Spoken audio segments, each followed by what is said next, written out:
18,000 श्लोक श्रीमद् भागवत के अंदर, 335 अध्याय, 12 स्कंद, 12 स्कंद का श्रवण मात्र 3 या 4 घंटे में हो असंभव। उसके लिए अगर कथा का विस्तार सुनना है, महाराज श्रीमद् भागवत तो ज्ञान का सागर है और अथाह ज्ञान सागर लहराता ज्ञान का। आप 3 घंटे में चाहें समाधान, जितना कलयुग केवल नाम अधारा सुमिर सुमिर नर उतर ही पा रहा है। कलयुग में कृष्ण नाम खाली कीर्तन ही हो जाना, ये भी बहुत बड़ा है। और ये तो 3 घंटे 4 घंटे प्रभु ने आपको दिया, इतना सुंदर सौभाग्य कथा तो रस कम से कम अंदर जा रहा है। और अगर विस्तार करें श्रीमद् भागवत का, तो महाराज जिन भगवान सुखदेव ने परीक्षित को निमित्त बना करके श्रीमद् भागवत का ही मुजफ्फरनगर जिले में शुकताल वट वृक्ष के नीचे गंगा के पावन तट पर 24 घंटे निरंतर, जिसमें भूख और प्यास का कोई मतलब नहीं है। पूछा था सुखदेव जी ने, जब कथा बंद कर दी ना, 4 लाइनों में कृष्ण की लीलाओं का वर्णन कर भगवान सुखदेव जी ने परीक्षित के समक्ष कथा का बंद किया, विराम कर दिया। परीक्षित को छटपटाहट हो गई कि जैसे कोई शरीर से प्राण निकल गया हो। इतनी सुंदर कथा प्रभु आपने कही, राम कथा का आपने विस्तार किया, सारी कथाएं श्री भगवान की कही, लेकिन जिनकी जिस माता की कोख में मैं जब पल रहा था और जिन्होंने मेरी रक्षा की, मेरा तो ब्रह्मास्त्र के द्वारा मैं तो समाप्त हो चुका था, और भगवान ने उसको अपने मंत्रों के द्वारा दिव्य रक्षा, मतलब दिव्य मंत्रों के द्वारा रक्षा की श्री भगवान ने। और आपने उन भगवान श्याम सुंदर श्री कृष्ण की कथा को सिर्फ 4 लाइनों में कहकर के बंद कर दिया। भूख प्यास नहीं थी उस कथा के अंदर है। और अब मेरा कहने का तात्पर्य है कि भगवान 24 घंटे जहां निरंतर ना खाना ना पीना, महाराज परीक्षित बैठे अपना जीवन को कल्याण करने के लिए भगवान सुखदेव जी कथा कर रहे हैं। और आपको प्रभु ने इस कलयुग में कहा है कि आधी ते आधी घड़ी, छोटा समय भी अगर भगवान का नाम उच्चारण एक बार आंखों में अश्रु भर के शरीर पुलकित और रोमांचित हो जाए, तो महाराज हमारी प्रार्थना सुन लेता श्री भगवान। कलयुग के अंदर कृष्ण नाम कीर्तन ही आपको भव सागर से पार करने में सामर्थ्य रखता है, कोई ज्यादा दूर नहीं, थोड़ा सा भी।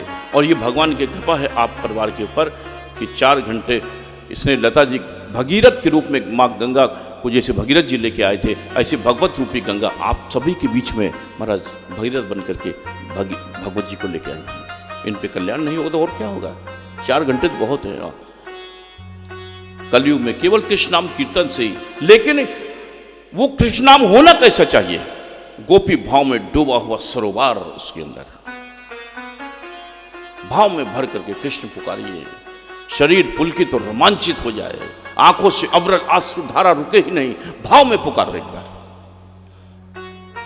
साक्षात कृपा कृष्ण की होगी। कृष्ण सामने नहीं आते कभी, भगवान के सामने नहीं, उनकी कृपा के रूप में दर्शन होता है। महसूस करना तो कर लेना। भगवान तो हमारी श्वासों श्वासों में रचा बसा है, हमारी आंखों की रोशनी बन करके प्रकट है। कानों में कौन सुन रहा है? वही कृष्ण है, मेरा गोविंद है। इस शरीर की क्या मजाल महाराज, पंचभूतों से बना हुआ ये शरीर कुछ कर पाएगा उसके कृपा के बगैर? चल नहीं सकता। तो इस बात का ध्यान रखें, जब भी पुकारें भरत की तरह पुकारे, जैसे भरत राम का नाम लेके पुकारते थे, हाँ राम, तो पत्थर पिघल जाते थे, नदियां जो चलती हुई थी वो स्थिर हो जाती थी, झरने जो बह रहे होते थे महाराज सुनकर कि भरत की कराह को जब भाव से भर करके भरत राम का नाम लेते थे, तो महाराज वो झरने भी जो सुंदर लग रहे चलते वो भी ठहर जाते थे वहीं पर। स्थिर को चल अचल हो जाता था, स्थिर अस्थिर हो जाता था, अस्थिर स्थिर हो जाता था। ऐसा भगवान के नाम का प्रभाव है। सभी के लिए मैं यहां प्रार्थना करूंगा व्यासपीठ से। मेरी कोई हैसियत नहीं, मैं भी पंचभूत से बना हूं, मेरी कोई हैसियत नहीं, मुझे भी वही देख रहा है। ये मत समझो ये पीठ जो है इसकी हैसियत से मैं कहता हूं, व्यासपीठ की हैसियत से। मैं व्यास नहीं हूं, कथा व्यास ठीक है, यहाँ पर कृपा का है, साक्षात कृपा बैठी है, वो बुलवा रही है। मेरी औकात क्या बोलूँगा मैं, एक शब्द उसके बारे में कह सकता हूँ? हम कुछ नहीं कह सकते, कुछ नहीं कर सकते उसके बगैर। ये उसी का वो परिणाम है। आप लोग जो सम्मान देते हैं, ये व्यासपीठ के सम्मान है। जो गुरु लोग महाराज ये समझते हैं कि मुझे सम्मान मिल रहा है, वो मूर्ख हैं, अज्ञान है। और जो अपने भगवान समझने वाले, व्यास समझने वाले, बहुत बड़े बड़े महाराज, उन वो जेलों में अंदर जाके पड़े। ऐसे संत लोग महाराज भटक गए रास्ते से। प्रेम से बोलो जय श्री राधे। तो माखन चोरी, आगे आगे लीला बढ़ते, जो विषय दूसरा हो जाता, बोलने लगते हैं तो रहा भी नहीं जाता है। कथा हमारे जीवन को समाधान देती है, ना कि आप लोग खाली लीला सब जानते हैं। लीला कहने का ढंग अच्छा हो सकता है या कैसा भी हो सकता है, लेकिन वो प्रेजेंट करने का तरीका अपना अपना सभी का है। लीला सब वही बोलते हैं। किसी पर कृष्ण कृपा ज्यादा होती है तो ढंग से कह लिया जाता है, कोई हल्के में बात कह जाता है, कहे तो लेकिन नाम तो सभी प्रभु को ले ही रहे ना। लेकिन वही नाम अगर हमारे भाव से चला है अंदर, फिर क्या बात है? इससे सुंदर क्या बात होगी? मैं अपना समाप्त करो और प्रभु सब कुछ तेरा, सब कुछ तू, मैं अंदर समाप्त, तेरा दर्शन दूर नहीं है। अपने अहंकार से दूर कर लो। तो भगवान ने माखन छोड़ी, आगे लीला बढ़ाते हुए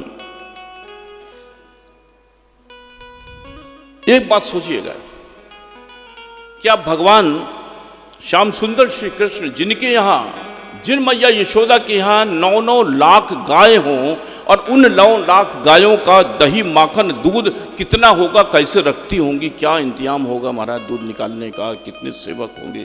9 लाख गाय की स्वामिनी है श्री यशोदा रानी, और उनका पुत्र चोरी करे माखन के लिए।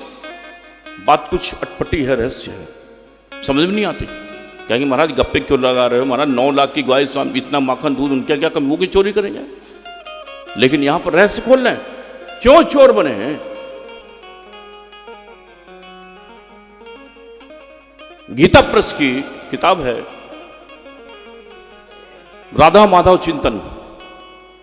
जिनको ना कभी ऐसा अवसर मिले कि वो किताब लेके आइए घर में और फिर पढ़िए उसको। जो हनुमान प्रसाद पौधार ने जो टीका किया है जबरदस्त महाराज लीलाओं के ऊपर, एक एक उन्होंने इस बात को लिखा इसी का।